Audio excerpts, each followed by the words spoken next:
মার্কিন president Donald Trump এক নির্বাহী আদেশে ইয়েমেনের সশস্ত্র গোষ্ঠী হুথি আনসারুল্লাহকে সন্ত্রাসী সংগঠন হিসেবে ঘোষণা দেওয়ার পর তার কঠোর জবাব দিয়েছে ইয়েমেনের সরকার। বৃহস্পতিবার এক বিবৃতিতে ইয়েমেনি সরকারের তথ্যমন্ত্রী জানান, ট্রাম্পের এই আদেশ মার্কিন রাজনৈতিক অস্থিতিশীলতা, অদ্ভুত বৈপরীত্য এবং সুস্পষ্ট ব্যর্থতার উদাহরণ।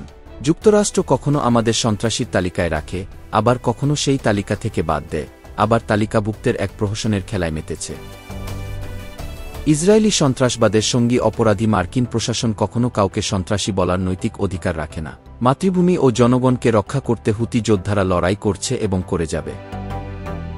যুক্তরাষ্ট্র ইতোমধ্যেই হুতিদের সঙ্গে যুদ্ধ ঘোষণা করেছে এবং শক্ত হাতে ন্যায়ের পক্ষে লড়াই করে যাচ্ছি। হুতি যোদ্ধারা ইসরায়েল ও তার মিত্র আমেরিকা কাউকে ছাড়বে না। যদি ট্রাম্প বিষয়টি উপলব্ধি করতে না পারেন তাহলে তাকেও কঠিন পরিণতি ভোগ করতে হবে।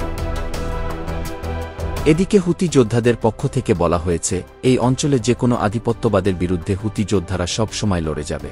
ট্রাম্পের উচিত হবে তার বড় ক্ষয়ক্ষতির আগে এ অঞ্চল ত্যাগ করা। এদিকে যুক্তরাষ্ট্রের নতুন পররাষ্ট্রমন্ত্রী মার্কো রুবিওর সঙ্গে প্রথম দ্বিপাক্ষিক বৈঠক করেছেন ভারতীয় পররাষ্ট্রমন্ত্রী এস জয়শঙ্কর।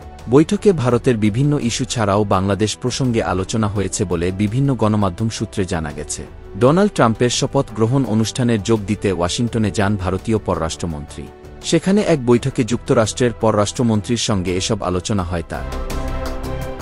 বৈঠকের পরে ওয়াশিংটন ডিসিতে ভারতীয় দূতাবাসের সংবাদ সম্মেলনে এক প্রশ্নের জবাবে জয়শঙ্কর স্বীকার করেন যে বাংলাদেশ নিয়ে ওই বৈঠকে আলোচনা হয়েছে, তবে এ বিষয়ে বিস্তারিত কিছু বলতে তিনি রাজি হননি। এদিকে যুক্তরাষ্ট্রের নতুন প্রেসিডেন্ট ডোনাল্ড ট্রাম্পকে টেলিফোন করে অভিনন্দন জানিয়েছেন সৌদি আরবের যুবরাজ ও দেশটির প্রধানমন্ত্রী মোহাম্মদ বিন সালমান।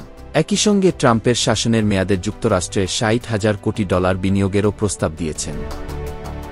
অনেক আন্তর্জাতিক রাজনীতি বিশ্লেষক ধারণা করছেন, যুক্তরাষ্ট্রের প্রেসিডেন্ট হিসেবে নিজের প্রথম বৈদেশিক সফরের জন্য সৌদি আরবকে বেছে নেবেন ডোনাল্ড ট্রাম্প। প্রথম দফায় যুক্তরাষ্ট্রের প্রেসিডেন্ট হবার পর ট্রাম্পের প্রথম বিদেশ সফর ছিল সৌদি আরব। এদিকে ইউক্রেনের বিষয়ে আলোচনায় বসার তাগাদা দিয়ে রাশিয়াকে নিষেধাজ্ঞার হুমকি দেয়ায় তীব্র প্রতিক্রিয়া জানিয়েছে রুশ প্রশাসন। ক্রেমলিনের বিবৃতিতে বলা হয়েছে, তারা সমতার ভিত্তিতে এবং পারস্পরিক সম্মানজনক আলোচনায় প্রস্তুত। হুমকির বিষয়ে ক্রেমলিনের মুখপাত্র পেসকভ বলেন, ট্রাম্প তার প্রথম মেয়াদেও নিষেধাজ্ঞার পথ বেছে নিয়েছেন, যা রাশিয়ার জন্য নতুন কিছু নয়।